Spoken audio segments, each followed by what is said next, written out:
বিভিন্ন ধর্মের প্রতিনিধিদের নিয়ে শান্তি সম্মেলনের আয়োজন করল আহমদিয়া মুসলিম জামাত। সংঘাত নয়, বিশ্বের শান্তির ডাকে একই মঞ্চে বিভিন্ন ধর্মের নেতারা। 16 মে 2026 বিকাল 3টায় ঢাকার বকশীবাজারস্থ আহমদিয়া মুসলিম জামাত বাংলাদেশের জাতীয় কার্যালয় প্রাঙ্গণে শান্তি সম্মেলন উপলক্ষে এক সভার আয়োজন করা হয়। অনুষ্ঠানের সভাপতিত্ব করেন আহমদিয়া মুসলিম জামাত বাংলাদেশের ন্যাশনাল আমির আলহাজ মাওলানা আব্দুল আওয়াল খান চৌধুরী। অনুষ্ঠান শুরু হয় পবিত্র কোরআন থেকে তিলাওয়াতের মাধ্যমে। উক্ত অনুষ্ঠানে বিভিন্ন ধর্মের প্রতিনিধিবৃন্দ নিজ নিজ ধর্মের শান্তির শিক্ষা বিষয়ে আলোকপাত করেন। আহমদিয়া জামাতের বক্তাগণ বিশ্ব আহমদিয়া খলিফা প্রদত্ত জুমার খুতবার আলোকে বলেন, মুসলিম দেশগুলোকে সমৃদ্ধি ও নিরাপত্তার জন্য মার্কিন যুক্তরাষ্ট্র ও এর মিত্র শক্তিগুলোর উপর নির্ভর না করে বরং আল্লাহ তাআলার উপর ভরসা করার, নিজেদের মাঝে ঐক্য প্রতিষ্ঠার এবং মধ্যপ্রাচ্যে চলমান সংঘাতের শান্তিপূর্ণ সমাধানের জন্য কাজ করার আহ্বান জানিয়েছেন আহমদিয়া খলিফা। এছাড়া নিজেদের মাঝে ক্ষুদ্র ক্ষুদ্র বিশ্বাসগত তারতম্য উপেক্ষা করে বৃহত্তর স্বার্থে ঐক্যবদ্ধ হওয়া বাঞ্ছনীয় বলে অভিমত ব্যক্ত করেন। সম্মেলনে বক্তাগণ বলেন, পবিত্র কোরআন আমাদেরকে এ নির্দেশ দেয় যে শান্তি প্রতিষ্ঠার সকল সুযোগ গ্রহণ করা উচিত, সম্ভাবনা যতই ক্ষীণ হোক না কেন।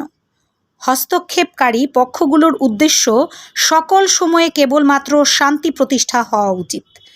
এর পেছনে নিজ স্বার্থসিদ্ধির উদ্দেশ্য লুকায়িত থাকা উচিত নয়, বরং তাদের বর্তমান ও ভবিষ্যৎ প্রজন্মের জন্য বিশ্বকে ধ্বংসের হাত থেকে রক্ষা করার বিষয়ে মনোযোগ নিবদ্ধ রাখা উচিত।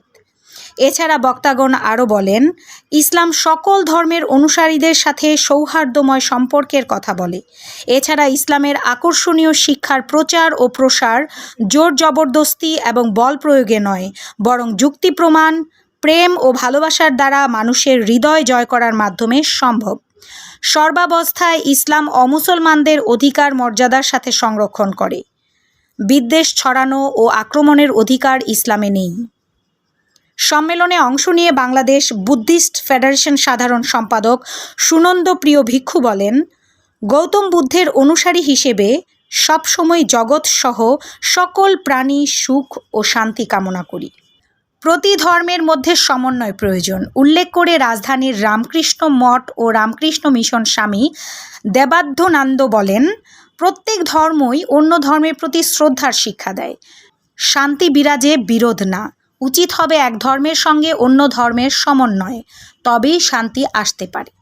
রমনা কাকরাইলের ক্যাথলিক চার্চের ধর্মযাজক ডাক্তার ফাদার তপন ক্যাপিলাস ডি রোজারিও বলেন, আমরা যে ধর্মেরই হই না কেন, এই ধর্মকেই ঘৃণা সংঘাতের কেন্দ্রবিন্দুতে থাকে। কিন্তু প্রকৃত ধর্ম কখনোই অসহিষ্ণু ও সংঘাতকে সমর্থন করে না।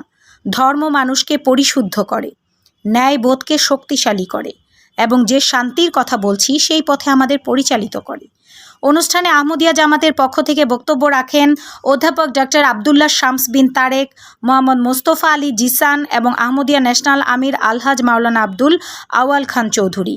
এছাড়া খ্রিস্টান সম্প্রদায়ের পক্ষ থেকে ডক্টর ফাদার তপন ক্যাপিলাস ডি রোজারিও, বৌদ্ধ ধর্মের প্রতিনিধি সুনন্দ প্রিয় ভিক্ষু এবং হিন্দু ধর্মের প্রতিনিধি স্বামী দেবাদ্যনান্দ প্রমুখ।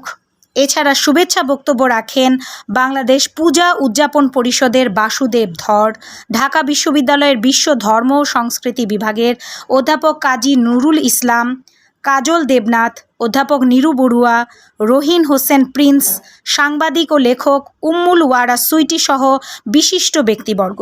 অনুষ্ঠান শেষে সবার মঙ্গল কামনা করে মোনাজাত করা হয়। অনুষ্ঠান উপলক্ষে আহমদিয়া মুসলিম জামাত কর্তৃক প্রকাশিত ৭৬টি ভাষায় অনুদিত পবিত্র কোরআন প্রদর্শনীর আয়োজন করা হয়। ফারহানা তন্নি, সপ্তর্ষি মিডিয়া, নিউজ ডেস্ক।